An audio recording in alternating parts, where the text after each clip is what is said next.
The question of how food gets to our plates has a rather interesting answer. Today, we'll look at billions of tons of food in America are harvested this way. American farmers.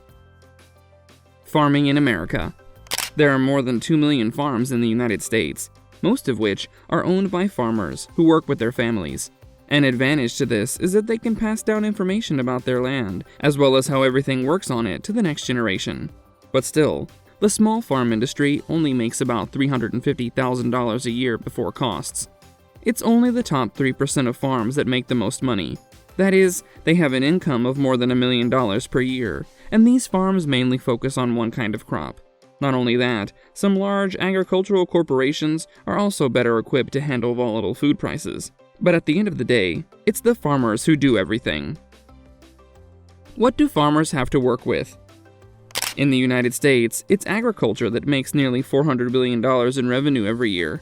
Believe it or not, most of this revenue comes from meat. To be precise, 75% of the $400 billion is from, well, meat, as well as the feed for the animals themselves, which are processed into the meat. Mind you, only 17% of U.S. agricultural receipts were from food that wasn't meat. In this 17% were things like fruits, vegetables, rice, and wheat. The remaining 10% receipts were from tobacco, cotton, and other stuff.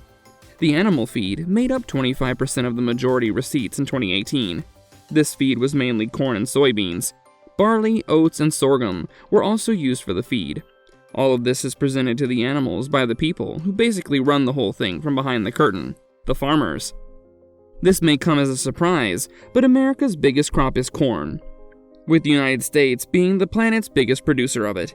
This corn primarily comes from the 90 million acre corn belt that is in Illinois, Iowa, Missouri, Indiana, and Nebraska. The corn is used for cereal, corn syrup, and alcohol. Another 40% of the crop is also used to fuel ethanol. How do the farmers manage meat? As we've said, half of the money that both farmers and others make from their businesses comes from their meat and its sources. These include cattle, dairy, poultry, eggs, and hogs. A little portion of this is also from rabbits, sheep, bison, ostriches, and goats. The US is the largest beef producer in the whole wide world. More than half of the meat is produced by large farms. Farmers make the cattle graze on grasslands and then ship them to grain feedlots, where they keep them for 90 to 300 days. Ginormous feedlots with 32,000 heads of capacity make 40% of America's cattle. America is also the second largest beef importer on the planet, all thanks to the economy, but also all the farmers who do the back-breaking labor that produces the beef in the first place. Most of this comes from Australia, Mexico, New Zealand, and Canada. By the efforts of these farmers, America is also the largest poultry producer of the world.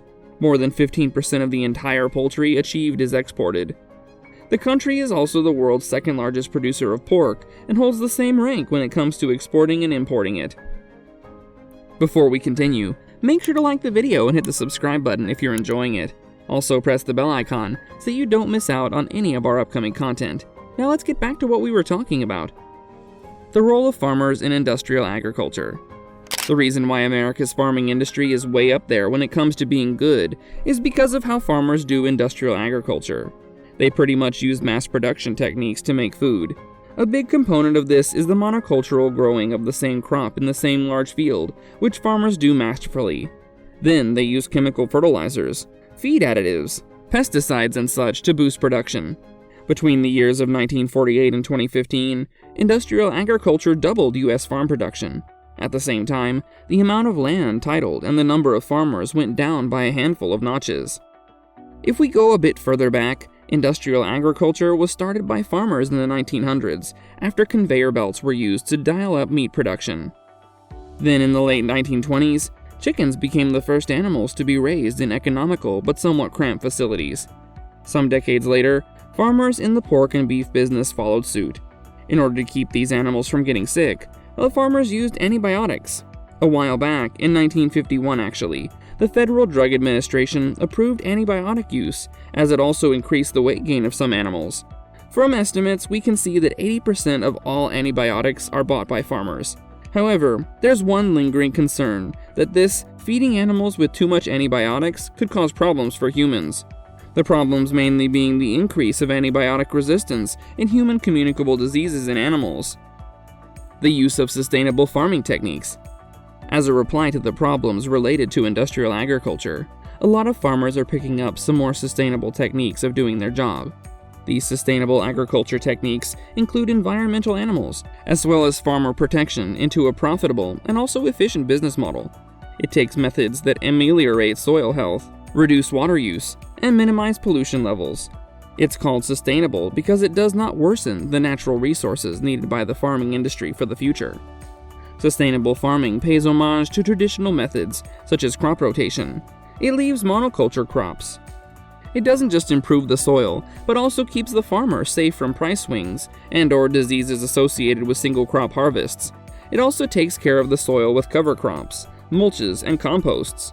It stays away from confined livestock production. In areas more susceptible to drought, sustainable farmers nurture plants that don't require a lot of water to survive. They shield the water table with salts, pesticides, nitrates. These farmers, by not planting in such areas, protect wildlife areas in watersheds or marshes. Sustainable agriculture trusts in organic farming methods and renewable energy sources. This, in turn, lessens the burning of fossil fuels that contribute to the greenhouse gases that cause global warming. You see, an increased global temperature has caused climate change. It has caused extreme weather that is threatening the U.S. agriculture industry. For instance, the Midwest flooding in 2019 messed up the calving season and greatly delayed corn planting. The role of USDA in the mission of farmers. The United States Department of Agriculture plays a big role in supporting American farmers. America's food supply must be protected from things like hurricanes and droughts. The government of the nation has a crucial part to play in ensuring food production during wars, recessions, and other economic problems. Food production is widely considered to be more important to the nation's welfare, and, well, for good reason. To get its mission accomplished, the USDA has 29 agencies and offices. It has over 100,000 employees working at more than 4,000 locations. USDA also gives research, animal, and other guidelines. The biggest thing that USDA does is managing farm subsidies. In 2018, farm subsidies peaked at $4 billion. The organization actually pays farmers when their total revenue or individual crop prices are less than stellar. They also offer market prices and large loans are below established rates.